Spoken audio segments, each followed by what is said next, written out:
All right, happy engineer, glad you're back. And Steve, my man, super jazzed for this conversation. Loved getting to know you right before we hit record here. And welcome to the Happy Engineer podcast, man. Thank you, Zach. Very happy to be here. Looking forward to our conversation.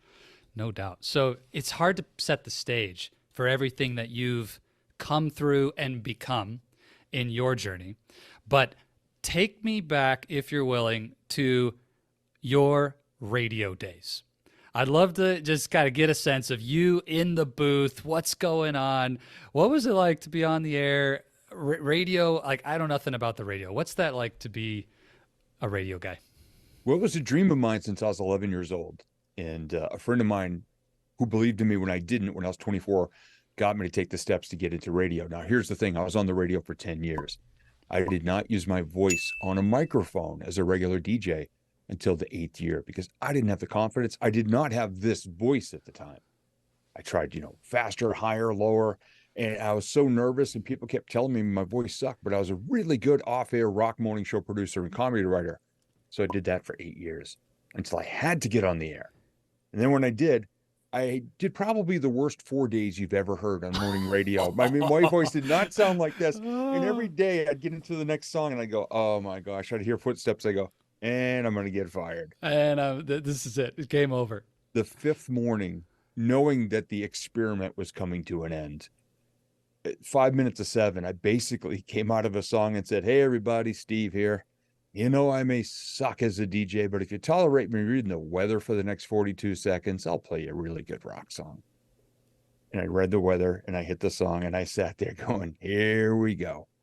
The boss sticks his head in the door, laughing. He goes, brother, that was the funniest thing you said all week. Dude, just be yourself. More of that. More of that. Exactly. And then from then on, up until now, into my speaking career, I've just been myself. And that was 22 years ago when he said that to me. Okay, and it still rings true now. This is really cool. I want to sit on it maybe longer than I originally intended because there's something about that little journey you went through in radio that I've seen with engineering leaders all over the country and around the world, frankly, where you have a dream, a passion, a goal, a vision, this idea of who you want to become one day, who you want to grow up to be. But in spite of it being the most important thing in your life to go after, you lack the confidence to actually make it happen. And you can get shoulder to shoulder with the opportunity and sit for years right there, but not actually pouncing and not doing that hard thing or that courageous thing to make it happen. So I'm really curious, looking back, Steve, do you think it really required 8 years to get to that point? That was all learning and development and you weren't ready and it was the right move and everything? Or do you think, if I had just had this X factor of something different, I could have been on the air a whole lot sooner? What's that experience like for you? And what would you offer somebody who might feel like their shoulders distance or arms reach from their dream, but they just don't have the courage to go after it? I can tell you the exact reason I didn't go after it. It happened when I was 13 years old, 7th grade. All my friends from up to 6th grade went to one junior high. I went to another where I only knew one other person. I was already uncomfortable. I'd been a big fish at my earlier school, super popular with the teachers, great grades. I went to this other school and my self-confidence started to fall. But in the spelling bee in English class that year, Sister Helen, it was a Catholic junior high, said, spell awad.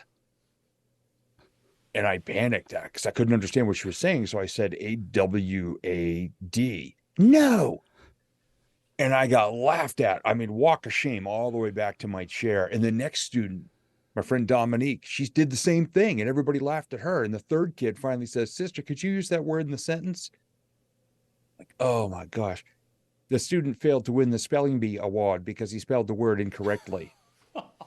And when I'm on stage, I always say, and I said this once in front of 100 teachers one time, I said, my luck, I get a 60-year-old Catholic nun with a wicked hard Boston accent. With the wicked Boston. I didn't figure this out till my 30s. That moment stopped me from raising my hand in school, and my grades trailed from 7th grade, where it was all A's, to graduating college by 62 one-thousandths of a point because I withdrew. Any chance to be in the spotlight equated pain to me. That was my Yeah. wiring. That was like how I Yeah. engineered my brain. I was okay if I didn't get into the spotlight Mm. until I had to. And then all of a sudden realized, what the heck was I Yeah. thinking all Why these did I wait? years? Why did I wait? Yeah, Mm. What a that's the moment. moment. That is insane. I'm like viscerally feeling the pain for you of that Oh moment. yeah. That is That one was brutal. not in pencil. That was a big old fat Sharpie Yeah. in my wiring for a couple of decades, actually. What was the moment you discovered that? Were you working with a coach or therapist, or like how did that come to the light for you about that moment? I was writing a blog one day, sitting at my desk, just listening to some classic rock song. And I'm just thinking, I'm like, well, where did this come from? Why was I so shy all these years? And it popped into my head. And I just stopped and I go, really? Like I Oh allowed man. that. I didn't need Yeah. therapy over anything. I allowed this thing to be the default go-to whenever I thought, well, I should go for this. Well, wait a second. You got embarrassed when you were 7. I mean, it was subliminal, but there was always this thing in the back of my head, that wiring that kept coming up no matter what I tried to plug myself Hmm. into. That old equation was running, the old programming was Yeah. still there, running on its own. Yeah. We talk a lot with our engineering leaders we coach about this master internal operating system. And like, you got to realize some of that coding that you're running off of, you didn't put there, and it's not the truth or it's not serving you. And you got to get really intentional about changing that. So let's come back then. Now you finally break through to being on the air after 8 years of holding yourself back from the spotlight. But at some point around mid 30s, some things in life came off the tracks. Tell me about this idea. I love my life blew up, is what your bio said. As I was reading through, I just read through, like, oh wow, okay, that's pretty serious. So what happened? Set the stage to the mid 30s.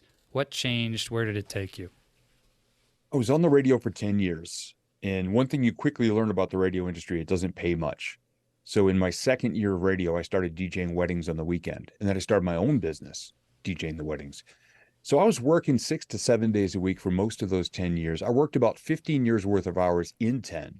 Wow. Was not super communicative in my marriage. You know, our energies didn't match. I was very positive and our energies didn't match.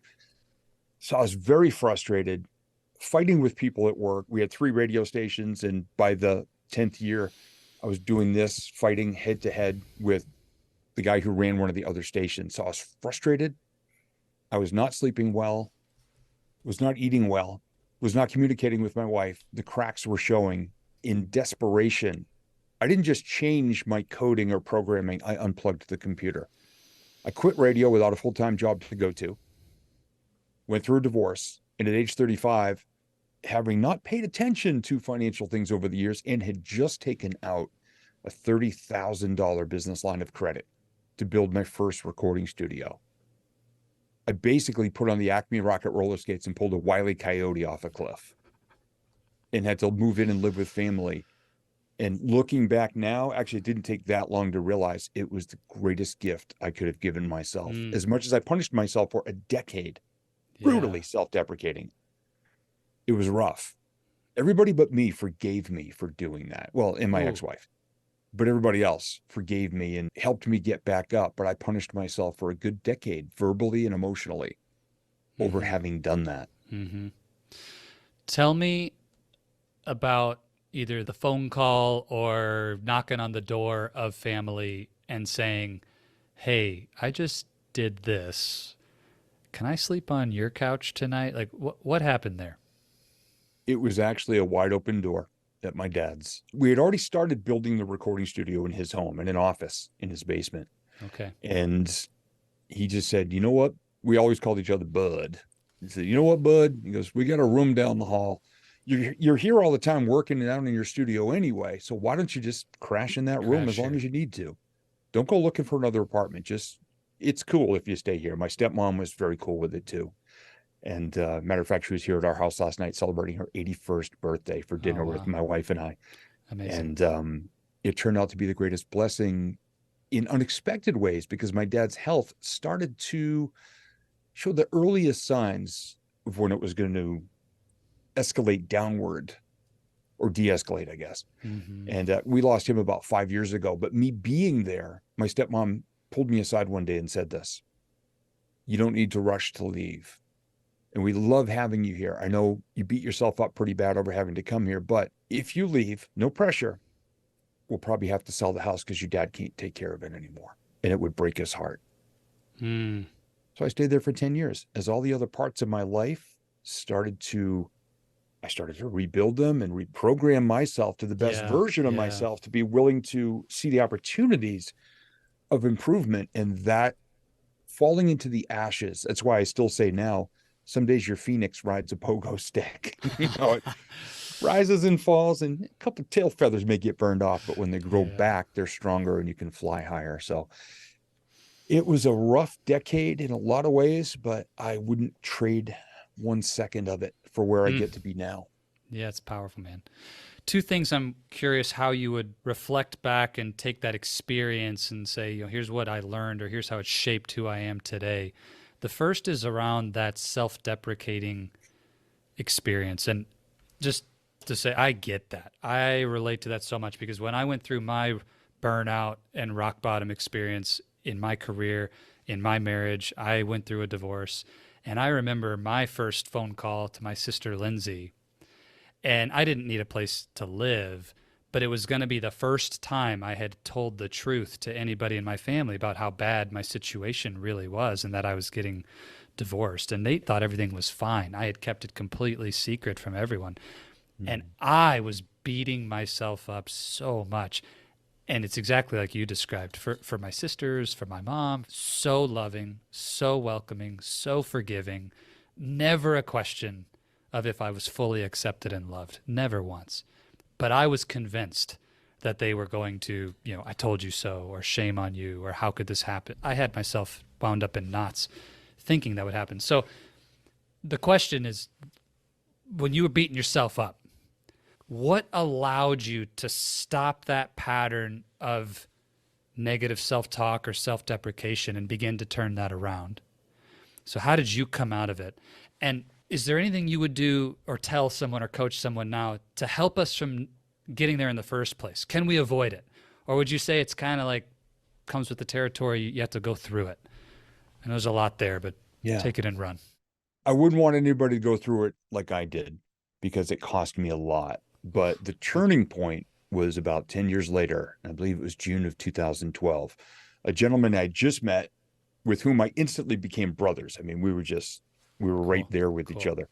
He was having a 3-day personal development event. He says, "Man, we haven't known each other that long, but I'd love to have you on stage all 3 days because I love your stuff and I love your energy."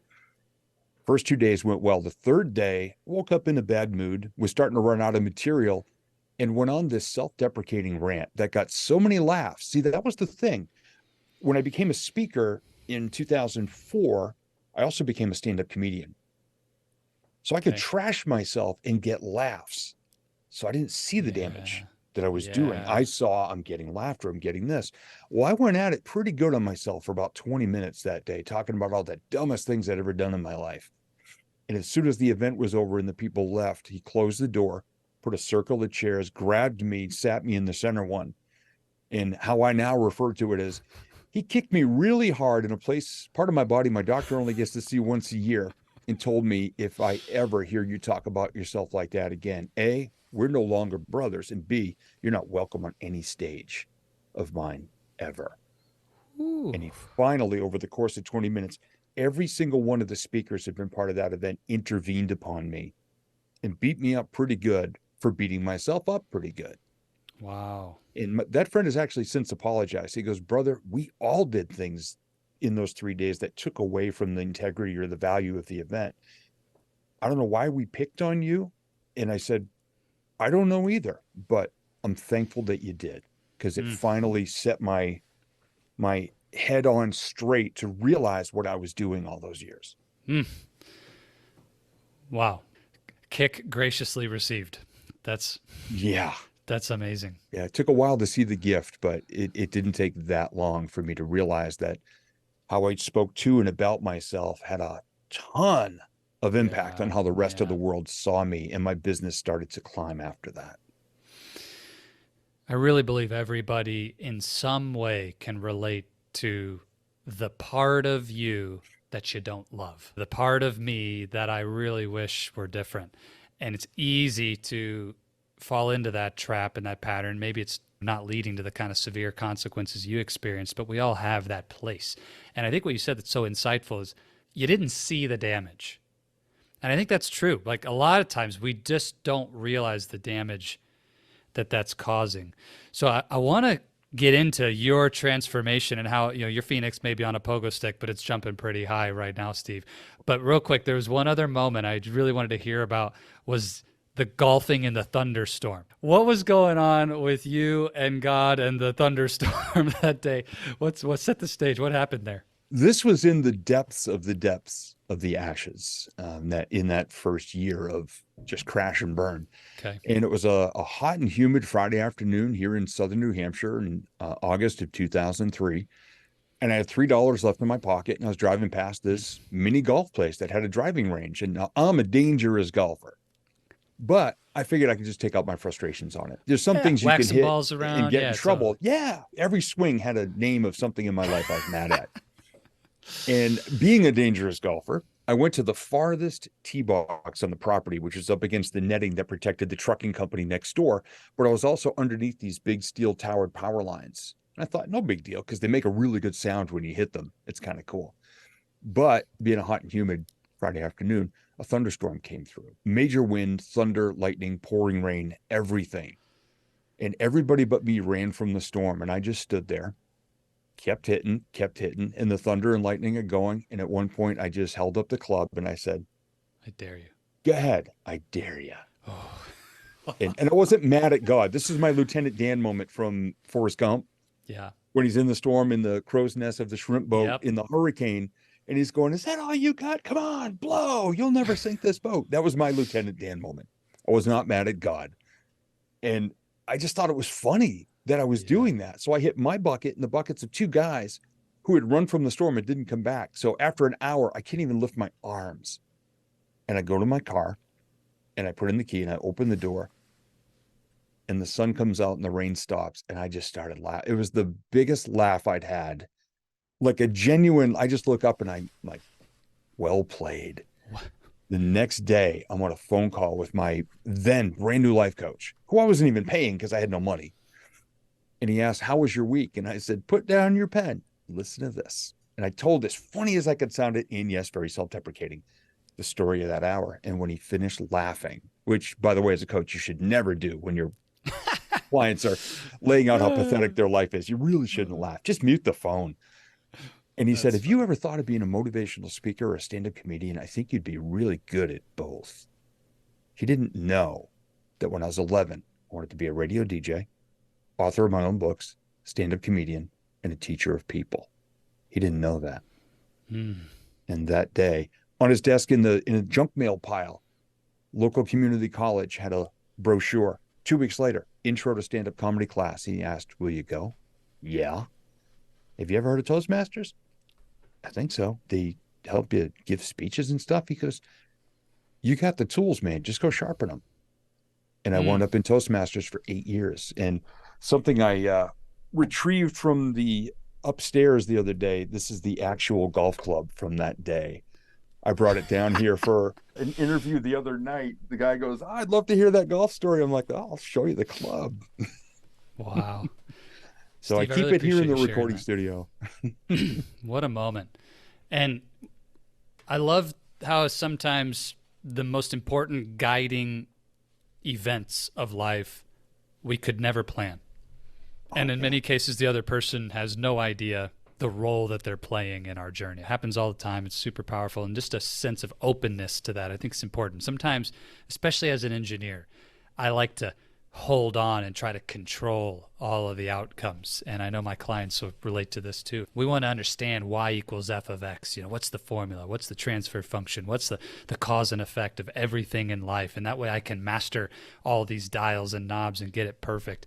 But so often it's that open hand that actually accelerates and leads us to the thing we really, really need.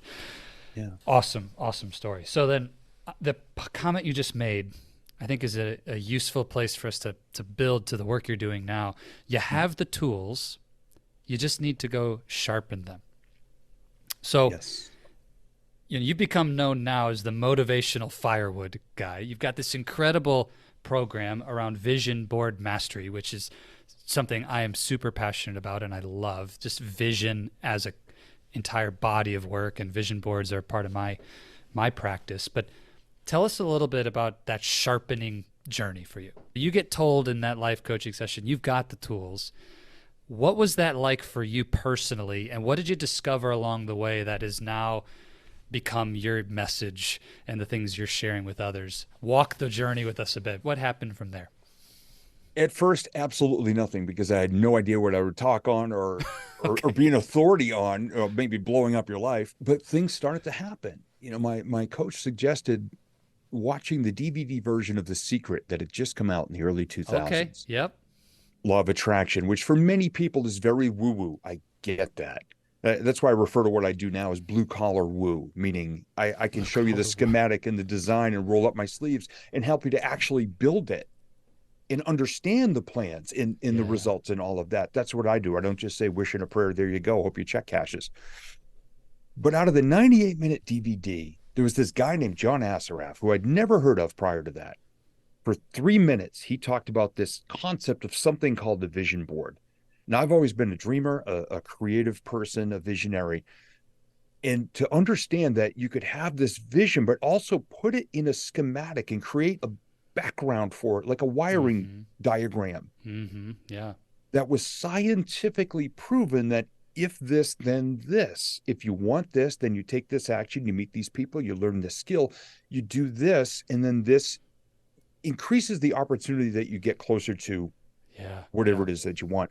I'd never thought of it that way, because you have integrators and you have visionaries. Integrators, a lot of them are engineer type mindsets.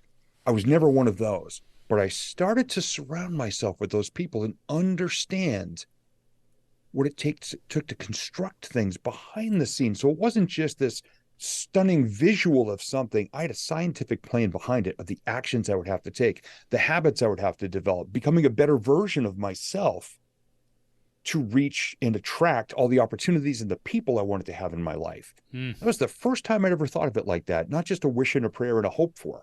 Yeah. When did you have a process. build your first board then? Was it like immediate? You went off and did this and things started happening, or was it later? When did you actually take action yourself? Pretty immediate. I actually made 2 boards. Okay. Because I was so excited about this. I'm like, this is amazing. And I made 2 boards. And within 3 weeks, I realized these were the worst vision boards I could have ever made. How so? It was What all happened? material things. Because I was broke. Of course, I follow all these other personal development people, and success is what I now refer to as the vision board starter kit: the Lamborghini, the yacht, the mansion, the private jet, the helicopter, the big honking gold watch, and a bank vault full of gold bars. And when people come to me with that, I said, I'm going to make this easier for you. Get a pen and a paper. You get a pen? Good. Write these words: Dear Santa Claus. Figure out what you really want, and let's start to write the programming that you're going to have to follow in your life. So I just threw all these material things on there, except for one. I wanted to finish my recording studio and have it operable. And I did that. Everything else was just fluff. So I took that and I made that the centerpiece of my next board, which didn't have a lot of pictures or visuals on it. But I started to achieve more and more things with each board, and I started to learn and take notes on what worked and what didn't. Yeah. And eventually, when people started to notice I was creating success in my life at a pretty rapid rate in becoming the better version of myself, they started to ask if I could teach them to do it. And that was the seeds, the very awkward, clumsy early steps of what I now teach. That's now a full-blown program and a coaching program. Yeah, I love that. Keynote speaking and working with company teams inside of corporations even to do this. But those early clunky steps, I'm so thankful for them. And I still have every single board I've ever made. Ooh, I love that. When you lay them out in order, it's like, okay, that's kindergarten, and hey, we got to start somewhere, right? Yes.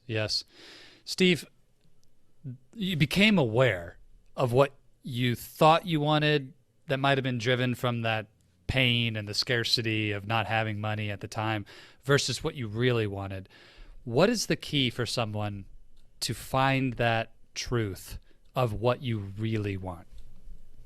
The first step is understanding how many parts of your life there actually are. And I work with a pretty standard tool in the personal development world. It's called the life wheel, and I've tweaked it to the way that I teach things. But to understand, we're also blindly led to this thing called work-life balance, where I teach that your life is made up of your physical health, your emotional well-being. Imagine that, setting goals for the emotions that you want to feel on a regular basis, your relationships, your core values that guide every thought, word, and action that you create in the world, your faith and spirituality, if that's an important part of your life, which does very much the same, it just comes from a different direction, your actual connection with the world in a real way. It doesn't mean you got to be out around people all the time, but when you are connecting with somebody, are you really having a real interaction of feeling and concern and connection? And then your work and your money. And some people instantly say, whoa, that's a lot to think about. That's too much. They're all going on 24/7, whether or not you're paying attention. So what I suggest to people is as soon as they know and realize there's those 8 things, go somewhere quiet, turn off all things electronic. Now, this is one that I recommend people handwrite. Get a pen or a pencil and a stack of papers. Look through each life wheel. Evaluate for yourself, whether it's scale of 1 to 10, if you're more numeric, or some words. Where's your life right now? What are your honest feelings about your life in each of these categories? Please don't be embarrassed. Be brutally honest with yourself. No one else needs to see it. That's your point A. Think 1 year into the future. Don't do 20. Do 1. How would you like each one to be 1 year from now? And don't just say 10, 10, 10, 10, because that's a lot. And it's very overwhelming. Think of where you'd like them to be in 1 year, and then start to understand why you want it. And think of the smallest steps that you could begin to take in those directions. It's the bottom of an old wooden roller coaster where you start to go click, click, click. You can't start halfway up. You can't skip any, but any one of your goals is the top of that first hill. You got to start slow. You got to start small. Nothing's instant. Because it's not just what you get, it's who you become in your internal coding, your wiring, your life's schematic.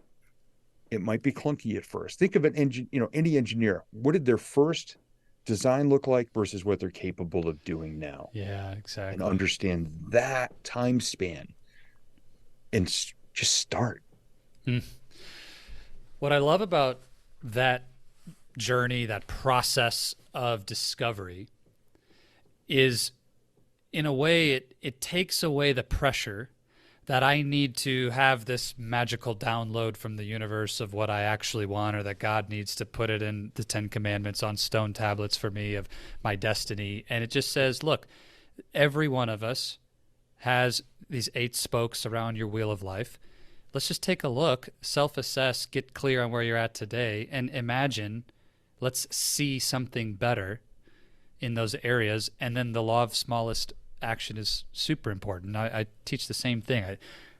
It's really easy to stall progress by dropping your vehicle from neutral into 3rd gear, 4th gear, 5th gear. That's not how you drive. You got to go into 1st gear first, to get off the starting line. We go from, I've never worked out, or I haven't worked out in a decade.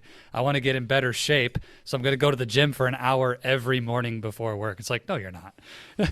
That's not going to happen. It's not going to happen. That's crazy. Let's start with, what if you just did 5 minutes of movement a day and maybe go to the gym once? Let's start with the small thing.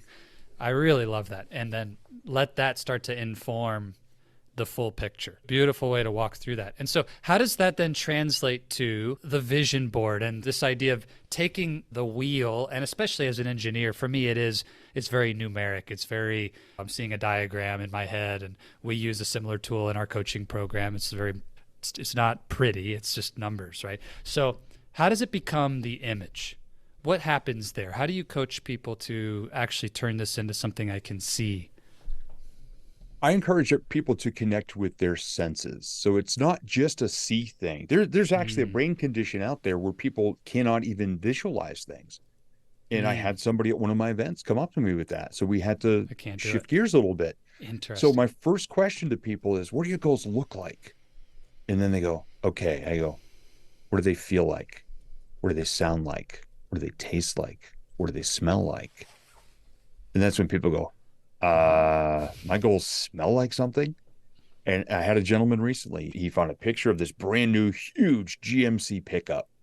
He said, this is going on my vision board. He just found it online. And he reached out to me because he was so proud and so happy. And I was so proud of him for identifying that. And I said, all right, do you know the dealership that has one? He goes, oh, yeah, it's across town. I said, okay, good. I want you to bring a buddy of yours. I want you to go sit in there. Inhale Yeah, the new breathe truck in. smell and take off one of your shoes and scrunch your toes in the floor mats. Feel the leather of the dashboard. I want you to feel the seat. I want you to feel the door. I want you to feel the wheel with both your hands and close your eyes. I said, if you're allowed to take it for a test drive, have your buddy sit right behind you because it's an extended cab. And I said, have nobody talk, but have him videotape over your shoulder, your hands on the wheel, Yes. your view out the windshield. Yes. Rev the engine, record the audio from that, truncate it, and make it an alert on your phone that you can have go off an alarm every morning when you wake up, you're hearing your truck. So what we're doing is we're just making it as real as possible. We're putting as many Legos into this, this vision as possible, attaching every single sense.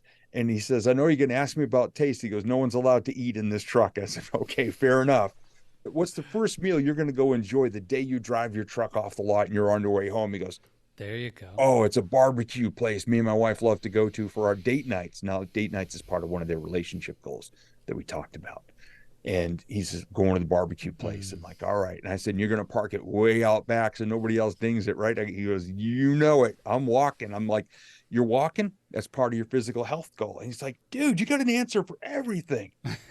It's all wired together. Yeah. And he is so excited now. I can't wait to get the MP3 of the actual sound of the exhaust. He's going to send it to me. This is so good. And I really agree that the more real each sense becomes, it's a multiplication of all the things that it ultimately takes to bring it into our reality. And I like kind of your blue collar woo comment. We'll come back, maybe talk about some of the science of what's actually happening here and like, why does this matter? But I'll tell you, one of my coaches said to me, this was years ago, on my vision board, I had a picture of a motorcycle that I wanted. It was a picture from a long distance off with a lot of scenery around it. The motorcycle was just sitting there, kickstand down. And he said, that's a cool picture. Because what I really want you to do is get a picture of that bike from the perspective of you sitting on the seat and actually looking ahead and imagining what you're actually doing. And we did a visualization exercise that day where I imagined taking that bike out and then, you know, go, what's it sound like? How loud are those pipes? And then what's the road you're on? And I described this scene of me in the fall driving on M22. For anybody from Michigan, you know, there's a famous road in the north part of Michigan that's absolutely gorgeous in the fall to drive on, winding road. So the leaves are blowing up behind me. It's a gorgeous scene, colorful trees. And, you know, you look down at that beautiful display there of the motorcycle and you see those RPMs. That's what needs to be on the vision board. Yep. And it was the first time anybody had ever really helped me understand the importance of the emotion and the senses when it comes to visioning. Yep. And as an engineer, that rocked my world. Obviously, as a coach now, I use that with my clients, but I think this is, for whatever reason, it's uncommon, Steve. Like, why don't people know this? Why isn't it talked about more? Do you have a perspective on that? Why is this so rare that people coach it and do it in their own life this way? I know exactly why it's rare, because most people go to vision board parties at the beginning of the year for $25, and the marketing says, hey, we're going to have wine, cheese, crackers, scissors, glitter, glue sticks, magazines, poster boards. And they think it's an arts and crafts project. Oh my goodness. Some people, when I try to talk to, I have a t-shirt line, and on the back it says, friends don't let friends attend vision board parties. My clients love that shirt. Like sometimes I have to wear it on the Zoom call with them. That's so beautiful. But see, that's the depth. It's perceived as an arts and crafts project. And I told someone the other day, I said, look, if you spend more time at Hobby Lobby figuring out what color glitter you want versus doing that life wheel and putting pen to paper and thinking what you really want, we are going to have a very uncomfortable relationship. And they went, okay. Then they went and did the work, but they were so concerned about the prettiness of it. Some of my best boards, they went together ugly. Yeah. When I was putting them together, because I was in such a state of flux with everything. And I knew what I wanted, but I was trying to make it all pretty. It's kind of like the sword that comes out of the forge, and it's kind of ugly and it's not super straight, but it'll cut through anything. And then the real super pretty one, they're afraid for it to get scratched or dented, and it won't hold up. Give me ugly and strong any day, and I will just keep plowing through towards my dream future. That's good. Give me ugly and strong. Twitterable moment from this conversation. Ugly and strong. All right. So, Steve, now let me be a skeptic for a second. I'm going to put my engineer hat back on, be a realist. I'm going to talk about the real world, living in the now, Steve. All this nonsense about visioning and vision boards and blue collar woo. Like, what the hell? I don't want to do this. What would you say to me if that was my perspective? If I was coming, like, I don't believe in any of this. This is pointless. What's the reason to believe that doing this kind of work and visioning and goal setting and connecting to emotion and senses actually works? I get asked every once in a while a version of that, and also with a very snotty attitude a lot of the times. What qualifies you to teach this? Ooh. Because I have zero certifications. And I get asked that, and I don't get mad about it anymore. On the other wall of my recording studio, there's a small chalkboard. And one day, after about the 10th time being asked that, I just grabbed a piece of chalk and I wrote, "This guy lived it." And I drew an arrow, and I put my head in front of the arrow, took a selfie, and I send it to every single person who questions my authority. I say, look, I'm not saying it's the answer to any of your problems. All I can say is where my life was 20 years ago to where it is right now. Yeah. What I teach and how I teach it is based solely upon the notes I took in that first very formative decade and what I've been able to create since then. And even more important, the person I've become. That's what qualifies it. Now, I sometimes need to explain it in a different way to somebody who is of an engineering mind, an integrator, versus a visionary. There are days I have to pull the visionaries out of the clouds, and I have to be the integrator, which God laughs when I say, I'm the one in charge of the coding here. And then I just laugh. I'm like, oh my gosh, did I just say that? That's funny. But I have people at the extremes both ways, people who are super skeptic, who I then have conversations with and say, well, there's just no logical explanation for it other than go back to science, the reticular activating system. When you start to say something, identify something, your senses start to notice it more. That's at play all the time. When we're not staring at our shoes or our phone, we become very acutely aware of opportunities to get closer to what we say we want, if we truly want it in our hearts.